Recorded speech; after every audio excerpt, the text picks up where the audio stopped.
지난 시간에 먼저 우리가 19절 어떻게 끝났는지 다시 한번 확인해 볼 필요가 있습니다. 19절 화면에 나오는데요. 이렇게 얘기합니다. 헤롯이 그를 찾아도 보지 못하매 파수꾼들을 신문하고 죽이라 명하니라. 헤롯이 유대를 떠나 가이사랴로 내려가서 머무니라.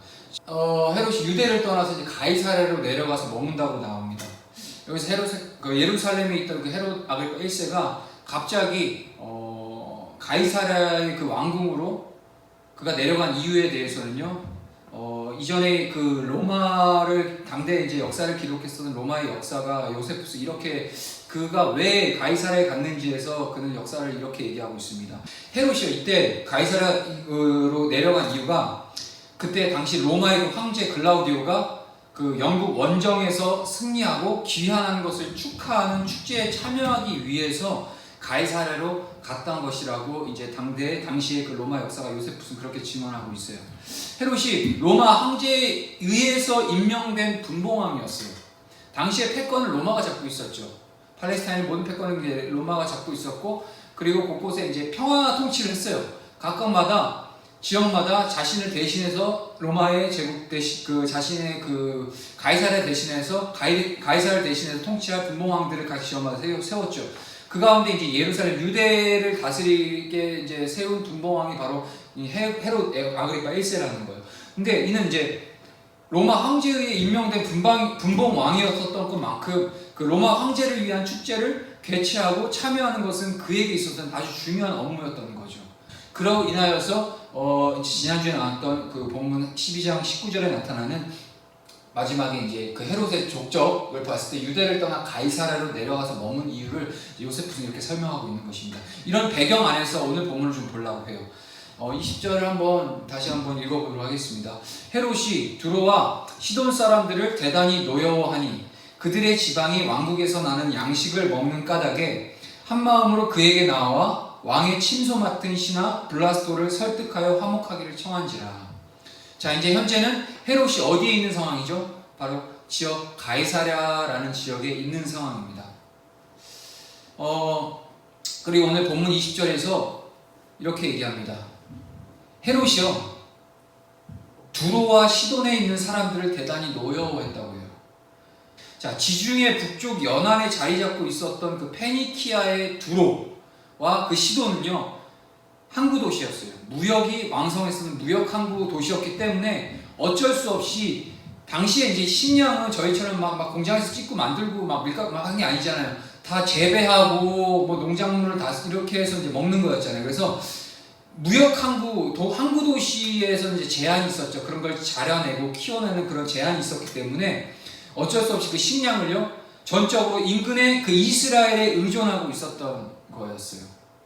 그러나 그 어찌된 영문이죠. 오늘 본문은요, 이 두로와 시돈에 대해서 적개심을 품은 이 헤롯, 그는 그 지방에 대한 식량 공급을요 갑자기 중단해버리고 말아요.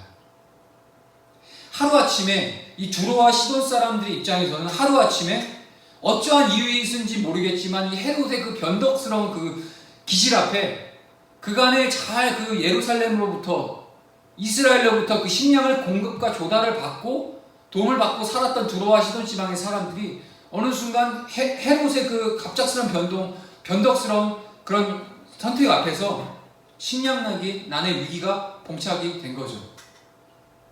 그 두로와 시돈의 그 지도자들은요, 헤롯 왕궁의 그 당시에 내실 집사였던, 헤롯 왕궁의 집사였던 이 오늘 본문에 나오는 블라스도라는 사람을 매수했어요.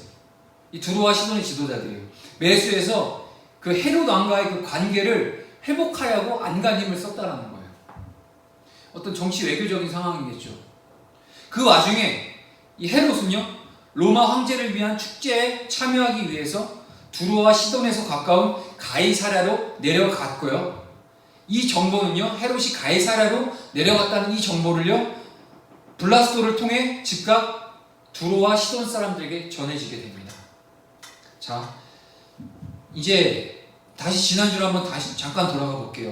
투옥된 그 베드로가 처형 직전에 사라져 버렸죠. 주님의 은혜로 풀려났어요. 그러자 헤롯은요, 베드로 대신에 무고한 누구를 죽였죠? 바로 당대 그 베드로를 지켰던 그 파수꾼들을 죽이고 말았어요. 그리고 단지 자신의 마음에 들지 않는다는 이유로 하루아침에 두로와 시돈에 대한 그 식량 공급을 봉쇄하였고요. 그리고 그곳에 살고 있는 수많은 주민들을 죽음의 위험에 빠뜨리게 만드는 거죠. 그러니까 하루아침에 식량을 끊어버린 거예요. 북한에서도 김일성이 죽고 배급이 안 되니까, 김일성 죽기 전까지 그래도 나름 북한 잘 살았다고 해요. 70년대 보면 저희 나라 한국보다, 남한보다 북한이 더 잘 살았어요, 경제적으로. 근데 1994년도에도 김일성이 죽고 나서 북한은 배급제로 먹고 살았어요. 왜냐면 사회주의 공산주의 체제의 어떤 기본적인 툴이 있었기 때문에. 근데 김일성이 죽고 나서 배급이 끊겼죠. 그와 함께 94년 김일성의 죽음과 배급이 끊김으로부터 북한 주민들은 그간 10년 가까운 그 세월 동안 북한 주민들 300만 명이 먹을 것이 없어서 굶어 죽은, 정말 역사 가운데 정말 길이 남을 수밖에 없는 그런 아픈 역사가 저 북한에 벌어졌죠. 그거가 마찬가지인 거죠. 항상 예루살렘으로부터, 이스라엘로부터 조달을 음식을 받던 두로와 시돈 지방이 갑자기 음식이 조달받던 공급이 끊어졌어요. 그건 곧 말해서 헤롯은요, 그들을 그냥 산채로 죽이겠다는 얘기예요. 자생할 수 있는 상황과 여건이 되지 않았어요. 헤롯은요, 이러한 헤롯의 변덕과 이런 헤롯의 상황들, 그의 마음들, 또 하나님 앞에 서 있을 때 헤롯이라는 이 한 사람의 인물을 저희가 오늘은 좀 집중해서 보려고 그래요. 이 헤롯, 그는 어떤 사람인가요? 그는 진리라든가 정의와는 전혀 관심이 없는 사람이었어요. 그의 관심사는요, 뭐였죠? 오직 자신의 왕권, 그리고 권력, 다시 말해 자기 욕망을 채우는 일밖에 없었던 거예요. 이러한 헤롯의 관심사가 이러한 정말 권력과 욕망과 자기 왕권을 취하고자 하는 그 노력들, 다분한 노력들, 그가 가진 모든 관심사 거기에 쏟아져 있었다는 사실을 우리가 어떻게 알 수 있죠? 지난주에도 봤죠. 유대인들의 환심을 사려 하기 위해서 야고보를 잡아서 참수형을 시켰고 베드로를 잡아서 똑같이 참수형을 시키려고 했었던 것, 그것은 그저 그 개인의 어떤 원한이 있었다라는가, 그 야고보나 베드로가 공법적인 죄를 범했기 때문이 아니라 단순히 하나였어요. 유대인들로부터 환심을 사서 자신의 정치적인 입지를 더욱더 견고하게 세워나가기 위한 희생물로 야고보와 베드로를 잡아서 그렇게 했던 거죠. 이것만 보더라도 헤롯이 어떤 인물인지 우리 짐작할 수 있어요. 그리고요, 가이사랴를 내려갔습니다.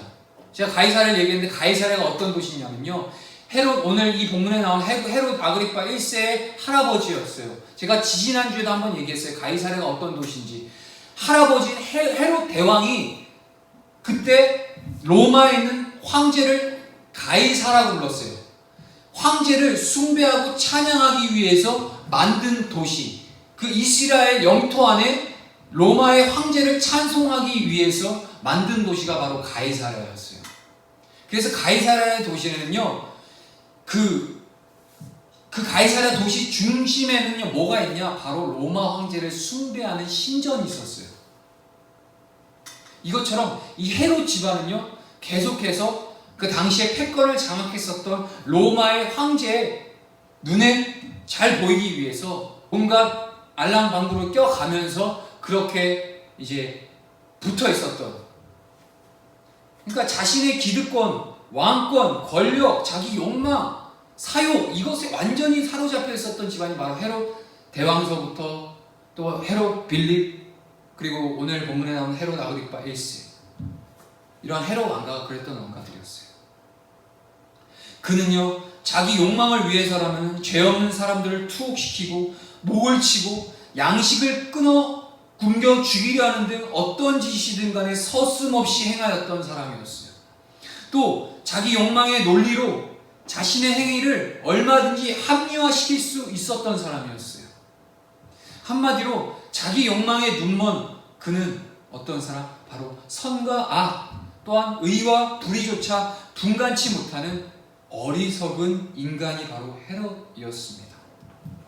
오늘날 우리가 이 시대를 바라봤을 때 참 이 국정을 다스리는 통치자가 얼마나 중요한지를 요즘 들어 또 다시 한번 우리는 분명히 보고 있어요. 물론 사람은 누구나 하나님 앞에 똑같은 죄인이고 다 연약하고 불완전한 존재입니다. 하지만 그에게 주어진 직무와 또한 한 나라를 다스리고 한 나라의 주권을 운영해 나가는 리더자에게는 그에 합당한 책임이 부여해진다는 거예요. 어떤 책임? 바로 국민들에게 안위와 안식과 평안과 국민들의 그런 안녕을 먼저 도모하기 위해서 책임져 줄 수 있는 그러한 자들을, 그러한 리더자가 바로 우리는 위대한 리더자라고 얘기하는 거죠. 그와 반대로 오늘 본문에 나오는 이 헤롯은 전혀 다른 사람이었습니다. 그뿐만이 아니었어요. 오늘 본문 21절, 23절을 한번 다시 읽어보겠습니다. 헤롯이 나를 택하여 왕복을 입고 단상에 앉아 백성에게 연설하니 백성들이 크게 부르되 이것은 신의 소리요 사람의 소리가 아니라 하거늘 헤롯이 영광을 하나님께로 돌리지 아니하므로 주의 사자가 곧 친히 벌레에게 먹혀 죽으니라. 이 헤롯이요, 나를 딱 택해서 왕복을 입고 위엄을 갖추어서 군중들 앞에서 일장 연설을 시작합니다. 그때 군중들이 헤롯에게 열광적으로 환호와 찬사를 보내게 되죠. 이렇게 얘기했을 것입니다. 당신의 말은 사람의 소리가 아니라 하나님의 소리라. 그렇게 외쳤던 거죠. 물론 그들 가운데 대부분은요, 헤롯의 환심을 사기 위해 시돈과 두로에서 동원된 박수 부대였었어요. 그들의 환호와 찬사 속에 진실이 담겨 있을 리가 없었다는 거예요. 두로와 시돈 지방에서 당장 굶어 죽어야 될 상황 속에서 어떻게 해서든 헤롯의 마음을 돌이켜 보려고 하는 그 권력의 피라미드 안에서 헤롯은 로마 황제의 그 권력의 피라미드 아래에 있고 또 그 헤롯 아래에서는 이 두로와 시돈 사람들이 그의 도움을 받고 살아갈 수밖에 없는 그 권력의 피라미드 안에서 거짓된 칭송을 하는 그 모습을 오늘 본문에 담아놓고 있습니다. 즉 그들이 헤롯을 향해서 환호하고 칭송했었던 당신의 말은 신의 소리예요, 하나님의 소리예요 라고 했던 칭했던 모든 것들은 다 이들에게서는 진실성이 없어, 진정성이 없는 거짓된 칭송이었을 거예요. 그런데도요, 헤롯은 자신을 하나님이라 칭송하는 그들의 환호와 찬사를 당연하듯 즐겼습니다. 그에게 하나님은 안중에도 없었던 거죠. 그 자신이 이미 하나님의 자리에 앉아 하나님이 되어버린 거예요. 우리에게도 하나님의 자리를 우리가 꿰차서 하나님이 거하시, 하나님이 받으셔야 할 그 영광의 자리를 우리가 알게 모르게 인식을 하든 못하든 우리는 그곳에 우리의 교만과 우리의 자랑과 나의 이름이 세상 가운데 드러나기 위해서 어쩌면 그러한 열심으로 살아가고 있는 우리의 모습을 발견할 수 있다는 겁니다. 왜요? 사람은요, 존재 자체가 하나님의 영광을 드러내기보다 자신의 이름과 자신의 영광을 나타내고 세상 가운데 자랑하기를 원하는 그런 교만이 기본적으로 우리 안에 내재되어 있어요. 하지만 이것을 성령께서는 우리를 알고 육신의 소욕을 따르는 것이 아니라 성령의 소욕을 따라갈 때 이것이 이제 하나님의 뜻대로 살아갈 수 있는 원동력이 되고 능력이 된다는 것을 분명히 이야기해주고 있습니다. 성령으로 말미암아 우리가 오늘을 살아내지 않으면 우리는 여전히 우리가 숨을 쉬고 행위하는 모든 이런 행위들, 예배의 모든 행위들, 섬김의 행위들, 모든 경건의 모양들 다 하나님께 드려지는 영광의 모습이 아니라 성령 충만하지 않고 이것들이 진행되어서는 결국엔 나의 의를 드러내기 위한 순환에 불과한다는 거예요. 그것은 오늘 본문이 헤롯을 꼭 집어서 헤롯을 얘기하고 있지만 헤롯을 본문에, 이 중요한 본문에 담아놓은 이유는 바로 오늘 우리에게 주신 이 하나님의 말씀이 저와 여러분 다시 한번 분명하게 우리에게 상기시켜 주시기 위해서 주신 하나님의 메시지라는 겁니다. 헤롯은 자신을 하나님이라 칭송하는 그들의 환호와 찬사를 당연하듯 즐겼어요. 그 자신이 이미 하나님의 자리에 앉아 하나님이 되어버린 겁니다. 그러나 그 결과는요, 아주 끔찍한 말로가 찾아왔죠. 스스로 하나님이 된 그를 하나님의 사자가 치게 됩니다. 그는 곧 벌레에게 먹혀 그 자리에서 죽어버리고 말죠. 이미 언급했었던 그 로마의 역사가 요세푸스.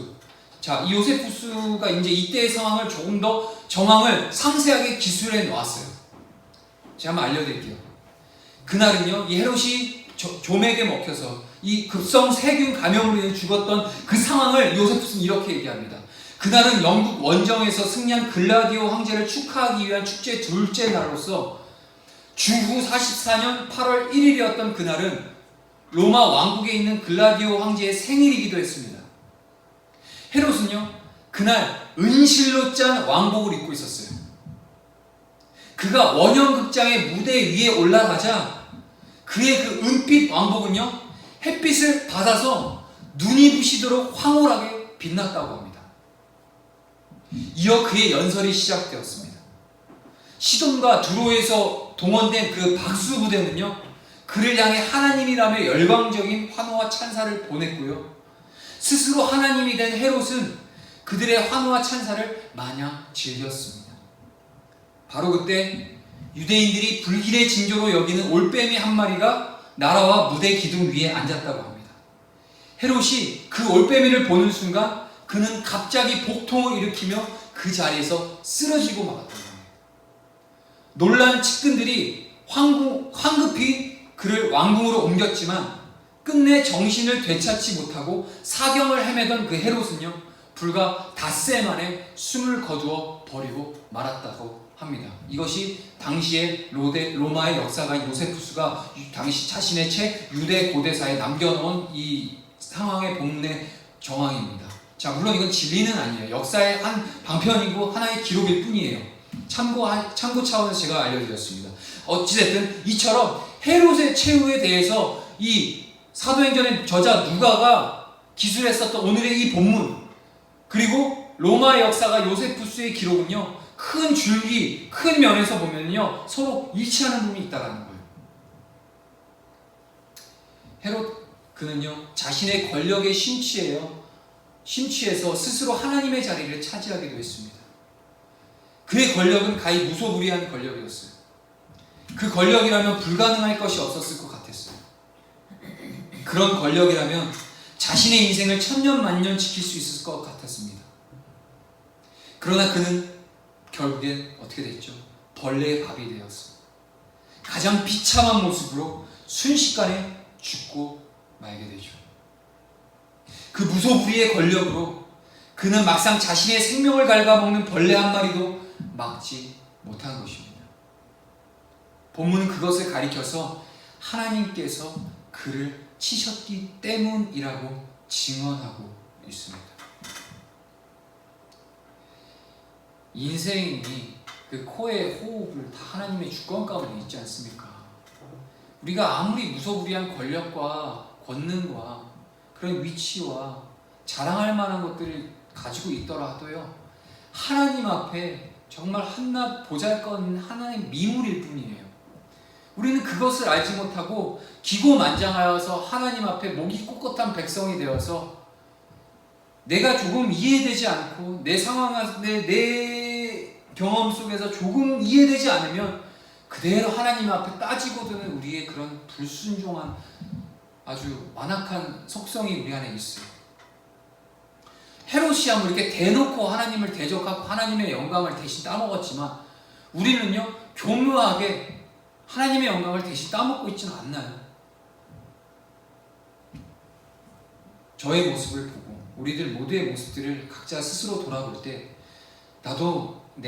나조차도 인식하지 못하고 있는 그런 교만한 모습이 하나님으로부터 하여금 징계의 채찍을 들실 수밖에 없는 그런 상황 가운데 우리를 내버려두지 않는지, 스스로 우리를 내버려두고 있는지 아닌지, 그냥 이 기복적인 신앙, 명목적인 이 신앙, 이런 신앙생활을 버릇처럼 그냥 하나의 버릇, 생활 습관처럼 이렇게 하고 있는 모습들을 바라볼 때 우리 하나님이 보시기에는 그것이 그 예배의 진정성과 하나님 보실 만한 그 참된 그 구별된 마음을 가지고 하나님 앞에 예배하지 않는다면 오늘 이 본문에서 나타난 이 헤롯과 다를 바가 없다는 것. 다시 한번 우리는 되새겨봐야 되죠. 우리의 마음을 돌아봐야 합니다. 자, 이제 여기서부터 반전이 일어납니다. 24절. 하나님의 말씀은 흥왕하여 더하더라. 헤롯이 벌레에 먹혀 죽은 이 가이사랴, 이 지역은 어떤 지역이라고 했죠?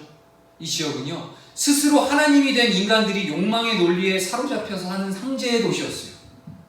한마디로 하나님의 말씀과는 무관한 욕망의 도시가 바로 이 가이사랴였어요. 이 헤롯이 거하고 있었던 이 도시 가이사랴, 이 상징적인 도시는 바로 인간의 욕망을 그대로 엑기스처럼 짜내어서 상징적인 그 욕망을 나타내는 곳이 바로 이 가이사랴 지역이었어요. 헤롯 역시 그는 하나님의 말씀을 외면한 욕망의 눈먼 욕망의 노예였어요. 그런데도요, 오늘 이 본문은 욕망의 눈먼 헤롯이 그 욕망의 도시에서 벌레에 먹혀 죽었음을 증언하면서 이렇게 얘기합니다. 그와 함께 하나님의 말씀은 흥왕하여 더하였음을 밝히고 있어요. 언뜻 보면 이 23절까지의 상황과 이 24절 이 말씀이 언뜻 보면 상충되는 것처럼 보여집니다. 그런데 이처럼 상충되는 것처럼 보여지는 이 말씀이 서로 이어져 있는 것은요, 욕망의 눈먼 헤롯이 스스로 하나님이 되었다가 욕망의 도시 가이사랴에서 비참하게 벌레에 먹혀 죽은 것과 하나님의 말씀은 서로 무관한 것이 아니라 도리어 그 둘은 불가분의 관계에 있음을 일깨워주고 있다라는 거예요.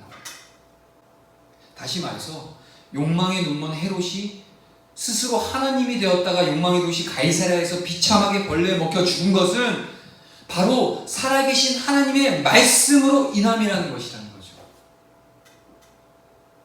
이것이 무슨 의미인지는 우리가 하나님의 말씀을 확인하면 저절로 우리는 알 수 있게 됩니다. 갈라디아서 6장 7절에서 8절까지 사도 바울은 이렇게 얘기합니다. 함께 읽어보도록 하겠습니다. 스스로 속이지 말라. 하나님은 업신여김을 받지 아니하시나니 사람이 무엇으로 심든지 그대로 거두리라. 자기의 육체를 위하여 심는 자는 육체로부터 썩어질 것을 거두고 성령을 위하여 심는 자는 성령으로부터 영생을 거두리라. 결국 헤롯은요, 자신의 육체로부터 썩어질 것들만 심었던 거예요. 성령을 따라서 성령으로 심는 자는 성령으로 영생을 거둘 것인데, 그것이 아니라 헤롯, 그는 썩어 없어질 육신의 것들을 쫓아서 열심히 심어왔던 그의 말로를 오늘 말씀, 오늘 갈라디아서 6장 7절 8절에서 나왔던 이 말씀이 증명해 주고 있다는 거예요. 사람들은요, 스스로 자신을 속이면서 살아가는 존재들입니다. 욕망의 눈이 멀어서요, 욕망의 삶을 살면서도 삶의 열매만은 영원한 것을 거둘 수 있으리라고 착각하면서 스스로 그것을 속이면서 살아가고 있어요. 즉 무엇을 얘기해요? 그리스도인으로서 우리는 부름을 받았고 하나님의 은혜로 말미암아 우리가 구원을 받은 자지만 우리가 스스로 우리를 속이고 있어요. 왜? 어떻게? 삶에서 있어만큼은 영원한 영생의 성령의 소욕들을 쫓아 살아가지 못하고 여전히 육체의 것들을 쫓아 살아가면서 원하는 것은 영생을 얻기를 원하는 그런 아주 어리석은 마음. 많은 그리스도인들, 때로는 저에게도 그런 마음이 있는 것 같아요. 구원을 받았다 함으로써 그것에 안위하고 안정된 신앙을 마치 내 안에 장착해 놓은 것처럼 그렇게 인식하고 여전히 육체의 것을 쫓아 살아가면서도 난 구원받은 존재이기 때문에 난 영생 받은 존재야 라는 그런 근거 없는 자신감 속에서 오늘을 내가 살아가고 있지는 않는지, 스스로 내 자신을 속여가면서 살아가고 있지는 않는지 돌아볼 필요가 있겠습니다. 그러나 그것은 하나님을 업신 여기는 짓이에요. 그것은 결국 하나님의 법칙이 아닙니다. 하나님의 법칙은요, 무엇으로 심든지 심은 대로 거두게 하시는 것이 바로 하나님의 법칙이에요. 우리가 오늘 하나님 앞에 무엇을 심었나요? 우리의 마음은 과연 어디를 향하고 있나요? 또한 우리가 신앙의 이 형태와 모습들, 이 형식들은 과연 이 본질은 어디로부터 나와서 어디로 향하고 있는지, 우리가 심는 것이 무엇인지에 따라서 그 심은 것을 우리는 거두게 될 것입니다. 헤롯처럼 나의 욕망과 자기 자아와 내가 갖고 있는 세상의 육신의 정욕, 안목의 정욕, 이생의 자랑이라는 이런 세상의 육신에 썩어 없어질 것들을 근거로 우리가 오늘 신앙생활이라는 그런 형식 안에서 살아가고 있지는 않는지 다시 한번 살펴봐야 되겠습니다. 하나님의 법칙은 무엇으로 심든지 심은 대로 거두게 되는 것입니다. 하나님의 이 말씀만으로도 욕망의 도시 헤롯이 거주했던 가이사랴에서 욕망의 눈이 멀어 스스로 하나님이 되었다가 어이없이 벌레에 먹혀 죽고만 이 헤롯의 최후는요, 그 자체가 바로 하나님의 말씀이 그의 삶 속에서 성취된 것임을 극명하게 보여주고 있다는 거예요. 헤롯이 이렇게 살았다고 해서 하나님의 말씀과 상관없이 산 사람이 아니에요. 아무리 악인일지라도 악인을 향한 하나님의 말씀은 성취가 되는 거예요.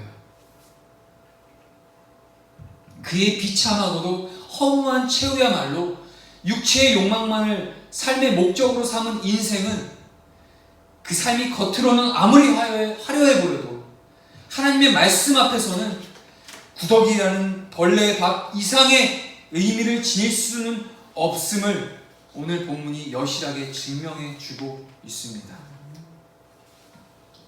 다시 한번 우리 말씀 한 구절 더 보기 말라기 4장 1절 또한 이렇게 얘기하고 있습니다. 읽어보겠습니다. 만군의 여호와가 이르노라 보라 용광로 불같은 날이 이르리니 교만한 자와 악을 행하는 자는 다 지푸라기 같을 것이라. 그 이르는 날에 그들을 살라 그 뿌리와 가지를 남기지 아니할 것이로되. 아멘. 이게 이제 주님의 심판의 때를 얘기를 하는 거죠. 주님이 이제 재림하셔서 이때 악인과 의인을 가르시고 알곡과 쭉정이를 나누실 것이며 양과 염소를 분명히 구별하셔서 악인은 악인에 보응한 심판을, 그리고 의인은 의인에 합당한 심판의 영생의 심판을 허락해 주실 겁니다. 성경은 끊임없이 이에 대해서 심판대 앞에서 서게 될 누구나, 애는 어른이나 남자나 여자나 남녀노소 상관없이, 예수를 믿던 예수를 믿지 않던 상관없이 하나님의 그 거룩하신 심판대 앞에 서게 될 것이라고 분명히 성경은 곳곳에서 증언하고 있습니다. 우리는 이것을 망각하며 살고 있어요. 우리가 이 주님이 지금 눈에 보이지 않고, 우리가 단순히 그 믿음이라는 눈에 보이지 않고 잡히는 것 같고 나타나지 않는 것처럼 보여지는 그 믿음이라는 것을 우리가 붙들고 살아가고 있지만, 믿음으로 말미암아 우리가 구원을 얻고 믿음으로 말미암아 하나님 나라를 소유할 수 있다는 분명한 진리가 우리를 사로잡고 나아가고 있지만, 그 믿음은 이제 더 이상 우리에게 영향력을 발휘하지 못하는 그런 허탄한 관념으로 자리 잡고 있는지, 그런 삶을 사는 사람들이 많아요. 예수 믿고 구원을 받았다 하면서 그 구원받은 자의 삶을 감사함으로 살아내지 못하는 사람들이 너무 많다는 거예요. 단순히 뭐 착한 일 많이 해라, 뭐 구제 봉사 많이 해라, 그 차원을 넘어서서 하나님을 사랑하되 마음과 뜻과 너의 생명을 다해서 하나님을 사랑하라, 주님을 간절히 사랑할 때 나타나는 현상들은 바로 하나님의 말씀대로 살기 위해서, 나는 나의 육신은 연약하지만 날마다 성령님의 그 충만함을 의지함으로써 말미암아 이 말씀대로 살아가고자 하는 그런 의지, 하나님 앞에서 선을 행할 의지, 곧 우리에게 주신 자유의지를 가지고 하나님 뜻대로 살아가기 위하여서 오늘 하루를 헌신하며 순종하며 거룩한 산재물로 내어드리는 그 삶을 살아가지 않고 그저 안위하고 안정된 삶을 누리기만 원하는, 이 땅에서 복락만 취하기 원하는, 주님을 믿으면 복을 주시니까 나는 이 땅에서 잘 먹고 잘 사는 것, 그것이 세상 가운데 우리에게 있어서 덕이 되는 거야 라고 하는 이 거짓 메시지에 속아서 오늘 하루를 하나님 앞에서 사는 우리의 모습이 이제 앞으로 나오겠지만, 그 자신의 목숨도 아낌없이 주의 복음을 증거하기 위해서 목숨도 아낌없이 내어줬던 그 성령 충만했던 그 사도들과 제자들의 삶이 아니라 오늘 본문에서 나오는 이 헤롯과 같은 삶을 우리는 선택하여서 자발적으로 그 삶을 선택하고 살고 있지 않는지. 헤롯이 하나님을 몰랐을까요? 분명히 알고 있었어요.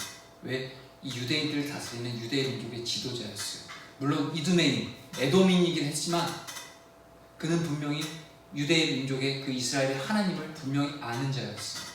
그럼에도 불구하고 그는 그가 갖고 있는 그 의지와 선택권을 어디에 썼냐? 하나님의 영광을 쓴 것이 아니라 바로 스스로 자신을 높이기 위한 영광의 자리를 그는 택했다는 겁니다. 그로 인해 찾아왔던 이 말로가 하나님의 심판이 그에게 순간 그 좀이 먹고 벌레가 먹는 그런 끔찍한 심판이 그 자리에 임함과 동시에 하나님의 말씀은 그에게 성취되는 거죠.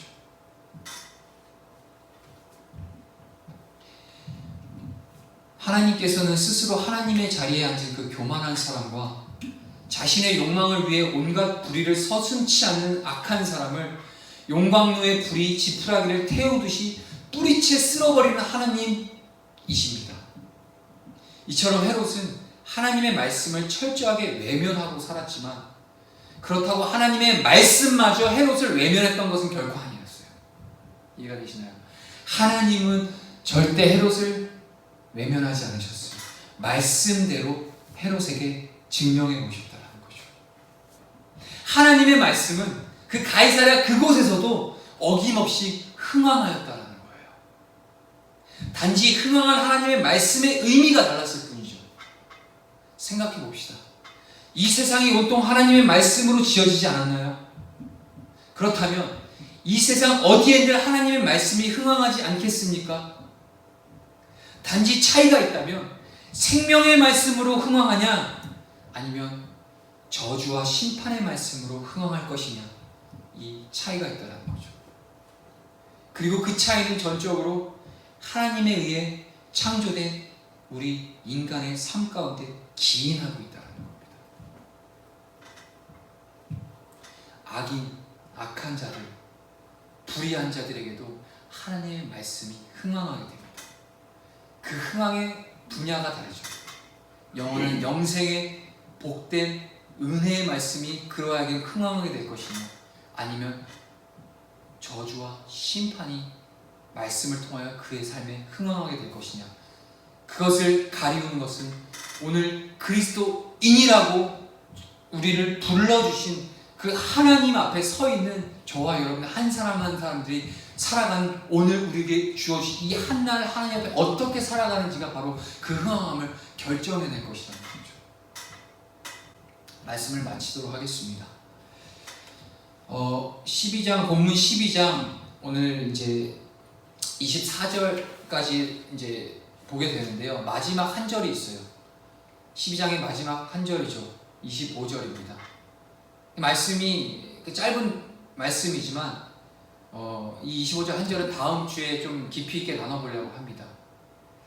오늘 이 헤롯에 대해서 사실 저도 이전에 사도행전을 정말 수차례 많이 읽었지만 오늘 이 본문들을 다시 한번 이렇게 말씀을 준비하면서 왜 이곳에 그래 헤롯이 악한 자라는 건 이제 알겠는데 이렇게 중요한 본문에 이렇게 헤롯에 대해서 굳이 필요 없을 것 같은 구구절절한 설명들을 왜 주님께서는 이 성경 말씀 가운데 넣어 놓으셨을까라는 이 고민 속에서 말씀을 주의하고 묵상하면서 들었던 것이 바로 헤롯 한 사람이 단순히 그가 진리를 쫓아 살았던 사람이냐 아니면 불의를 쫓아 살았다는 사람이냐의 어떤 선과 악의 그 개념을 가르쳐주기 위함이 아니라 하나님의 말씀이 그에게 떨어지고 불의한 자들, 불의한 가이사랴에 그리고 의로운 예루살렘의 시온에 의로운 하나님의 의로운 자들에게 떨어지는 것, 하나님의 말씀은 여기도 계시며 저기도 계시며 하나님의 말씀의 능력이 영향력을 발휘하지 못할 곳은 없다라는 것을 오늘 본문을 통해서 핵심적으로 말씀해 주고 계신다는 거예요. 왜? 바로 24절 이 한 구절의 말씀, 하나님의 말씀은 흥황하여 더하더라. 저는 이제까지 하나님의 말씀이 흥황하여 더하더라, 이 말씀, 하나님의 말씀은 흥황한다라는 이 말씀은 되게 긍정적인 의미로만 저는 받아들였던 것 같아요.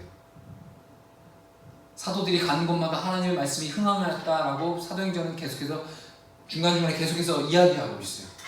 그것은 하나님의 사람들이 가는 곳곳만 하나님의 말씀이 선포되어지고 하나님의 복된 말씀, 생명의 말씀이 선언되어지고 부흥하고 많은 사람들이 돌아오고 이런 아주 긍정적인 메시지들을 담아놓는 것이 하나님의 말씀의 흥황함이라고만 생각했는데 제가 잊어버리고 있어요. 까먹고 있었어요. 아니, 알지 못했던 거죠. 하나님의 말씀의 흥황함은 그런 긍정적인 상황뿐이 아니라 악한 것들, 악한 자들, 불의한 자들에게도 동일하게 하나님 말씀을 흥황함으로 임한다는 거죠. 오늘 이 나라 민족, 오늘 이 한 국가 이스라엘 민족의 지도자 이 헤롯 한 사람의 이야기를 통해서 우리에게 말씀해 주고 계시지만 이제 오늘로서 이 말씀을 우리 이 시대 가운데 가져올 수 있어야 되겠죠. 저는 이 말씀이 주신 하나님의 깊이 있는 이 묵상 가운데 주신 이 은혜가 이 대한민국 교회 안에 이 각 교회들을 다스리고 리더로서 치리하는 우리 목회자들이 좀 더 알았으면 좋겠고요. 그들에게 은혜가 임했으면, 이 말씀에 은혜가 좀 임했으면 좋겠고요. 더 나아가서 지금 이 나라를 통치하는 이 통치자, 정말 이 불의함 가운데 하나님은 정말 하나님이라는 존재를 인식조차 하지 않고 이 주님께서 세우신 이 대한민국과 이 민족을 자기 멋대로, 자기 욕망대로, 자기 뜻대로 조물딱 아주 그냥 자기 마음대로 행하고 나가는 저 불의함 앞에서 이 말씀이 좀 선포되어질 수 있기를, 좀 깨달아 알 수 있기를 간절히 사모하는 마음으로 오늘 말씀 좀 준비했습니다. 네, 기도하겠습니다.